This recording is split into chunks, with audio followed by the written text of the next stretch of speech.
안녕하세요. 새해 복 많이 받으세요. 오늘은 음력 설날입니다. 말씀을 사모는 여러분들의 삶과 가정 위에 하나님의 특별한 축복이 함께하기를 간절히 바랍니다. 2월 1일 화요일 온전한 제사장. 이러한 대제사장은 우리에게 합당하니 거룩하고 악이 없고 더러움이 없고 죄인에게서 떠나게 쉬고 하늘보다 높이 되시니라. 히브리서 7장 26절. 생각할 문제. 레위 계통의 제사 직분은 어떤 부족함이 있었는가? 율법을 바꾼다는 의미는 무엇인가? 오늘 우리에게 주는 교훈은 무엇인가? 레위 계통의 제사 직분은 어떤 부족함이 있었습니까? 레위 계통의 제사 직분으로 말미암아 온전함을 얻을 수 있었으면 율법이 그 아래에서 백성이 그 아래에서 율법을 받았으니 어찌하여 아론의 반차를 따르지 않고 멜기세덱의 반차를 따르는 다른 한 제사장을 세울 필요가 있느냐? 구약의 레위 계통의 제사 직분이 온전하여서 온 인류를 구원할 만한 능력이 있다고 하면 멜기세덱의 반차를 따른 예수 그리스도가 이 땅에 오셔서 희생할 필요가 없을 것이라는 말입니다. 아무리 레위 계통의 제사장들이 그 일을 충실히 잘 감당하였더라도 그 모든 것들은 어린 양의 원형 되시는 예수 그리스도의 구속의 그림자에 지나지 않았기 때문입니다. 염소의 피가, 양의 피가 사람의 죄를 속할 만한 능력이 있는 것이 아니었기 때문입니다. 동물로 드려진 희생 제물로도 죄인의 양심을 깨끗하게 할 수 없었습니다. 그것들의 목적은 죄로부터 정결하게 될 수 있는 유일한 방법을 제공하시는 예수님의 사역과 희생을 바라보게 하는 것이었습니다. 그래서 히브리서 10장 4절에는 이는 황소와 염소의 피가 능히 죄를 없이 하지 못함이라고 기록해주고 있습니다. 레위 계통의 제사장과 그들이 드린 제사의 기능은 일시적이었고 상징적이었습니다.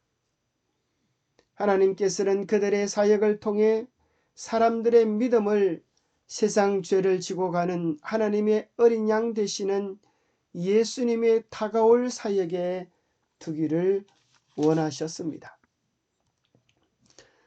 고로 예수 그리스도가 오시면 그 모든 구원의 방식들은 바꾸어져야 했습니다. 그래서 그 의미가 율법을 바꾼다는 표현으로 기록되어져 있는 것입니다. 레위 사람의 레위 계통의 제사 직분으로 말미암아 온전함을 얻을 수 있었으면 백성이 그 아래에서 율법을 받았으니 어찌하여 아론의 반차를 따르지 않고 멜기세덱의 반차를 따르는 다른 한 제사장을 세울 필요가 있느냐? 제사 직분이 바꾸어졌은즉 율법도 반드시 바꾸어지리리. 이것은 한 사람도 제단 일을 받들지 않는 다른 지파에 속한 자를 가리켜 말한 것이라. 우리 주께서는 유다로부터 나신 것이 분명하도다. 이 지파에는 모세가 제사장들에 관하여 말한 것이 하나도 없고 멜기세덱과 같은 별다른 한 제사장이 일어난 것을 보니 더욱 분명하도다. 그는 육신에 속한 한 계명의 법을 따르지 아니하고 오직 불멸의 생명의 능력을 따라 되었다고 기록해 주고 있습니다. 만약에 제사장이 레위 계통의 직분을 통하여 계통을 통하여 오는 것이었다고 하면 예수님은 유다 지파였기 때문에 제사장에 들 만한 자격에 합당치 않습니다. 그런데 히브리 기자는 말합니다.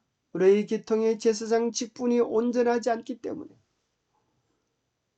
멜기세덱의 반차를 따르는 한 제사장이 나타나야 했다는 것입니다. 그것은 육신에 속한 계명, 어문에 속한 계명을 따르지 않고 오직 불멸의 생명의 능력을 따라서 되어진 것입니다. 히브리서 7장 18절 19절 전에 있던 계명은 연약하고 무익함으로 패하고 율법은 아무것도 온전하게 못할지라 이에 더 좋은 소망이 생기니 이것으로 우리가 하나님께 가까이 가느니라. 전에 있던 계명은 무엇입니까? 연약하고 무익함으로 패하여져 했던 계명은 십계명일까요? 결단코 아닌 것입니다.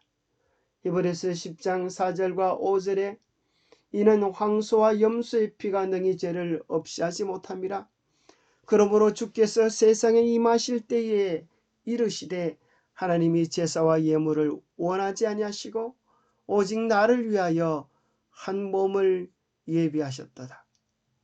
황소와 염소를 통하여 인간의 죄를 없이 하는 성소 제도가 온전하지 못했기에 연약하고 무익함으로 폐하여졌습니다.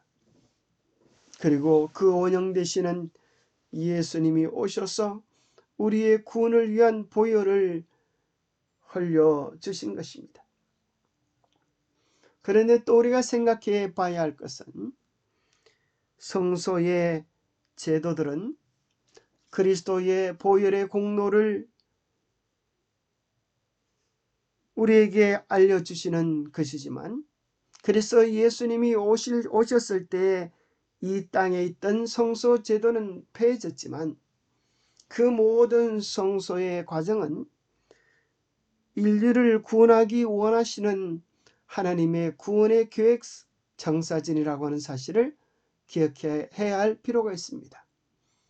왜냐하면 예수 그리스도의 보혈이 우리의 죄를 정결케 하는 그 공로가 있는 이유는 히브리서 9장 22절에 이야기하기를 율법을 따라서 그렇게 된 것이다. 율법을 따라 그의 모든 물건이 피로써 정결케 되나니 피 흘림이 없은즉 사함이 없느니라. 예수 그리스도의 십자가 보혈이 공로가 있는 그 모든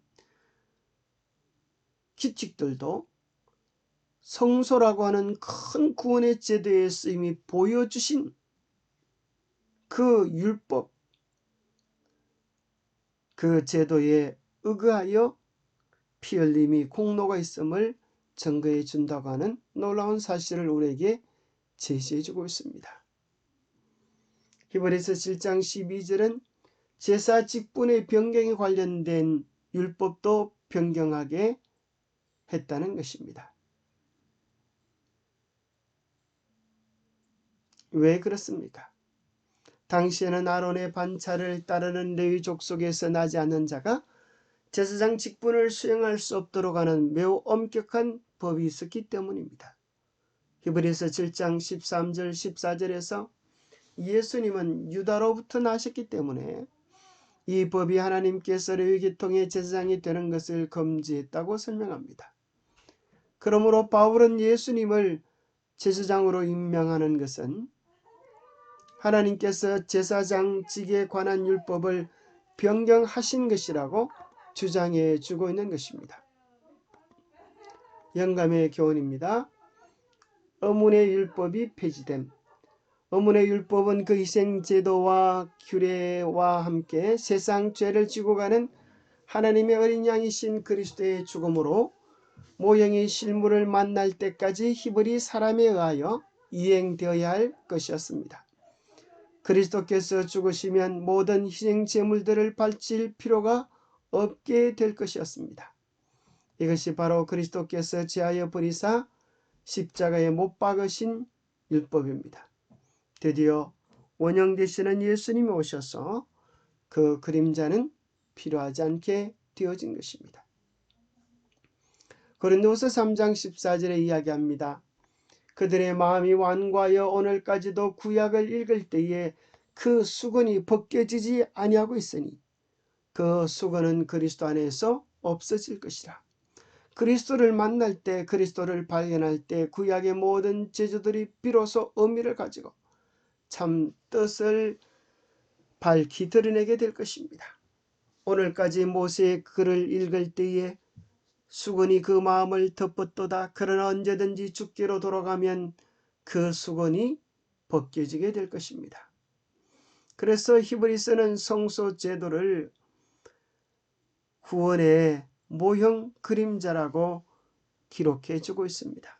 히브리서 8장 5절, 9장 24절, 10장 1절에 이야기합니다. 이것이 섬기는 것은 하늘에 있는 것의 모형과 그림자라.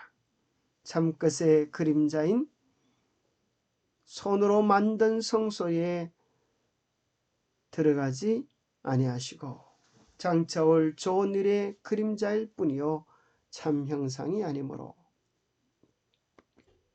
그리스도께로 돌아가면 모든 수건이 벗겨지고 드디어 참빛 온전한 진리에 이르게 됩니다. 기도하겠습니다. 아무리 훌륭한 사람이라 할지라도, 아무리 값비싼 재물이라 할지라도 이룰 수 없는 속죄를 우리에게 주신 주님의 무한한 은혜에 감사합니다. 하나님, 우리에게 그 무엇과도 비교할 수 없는 최고의 구원자 되시는 예수님을 주셔서 감사합니다. 예수님 안에서 우리의 모든 수건들이 벗겨지게 도와주시고 모든 진리에 대한 온전함에 이르는, 명확함에 이르는 참된 밝음으로 우리를 이끌어 주시옵소서. 하나님, 새해 우리의 마음속에 오직 예수, 오직 말씀, 오직 순종의 길을 나아가게 도와주셔서 하나님과의 교제가 더 깊어지고 그 축복을 더욱 풍성히 누리는 은혜의 한 해가 되도록 축복하여 주시옵소서.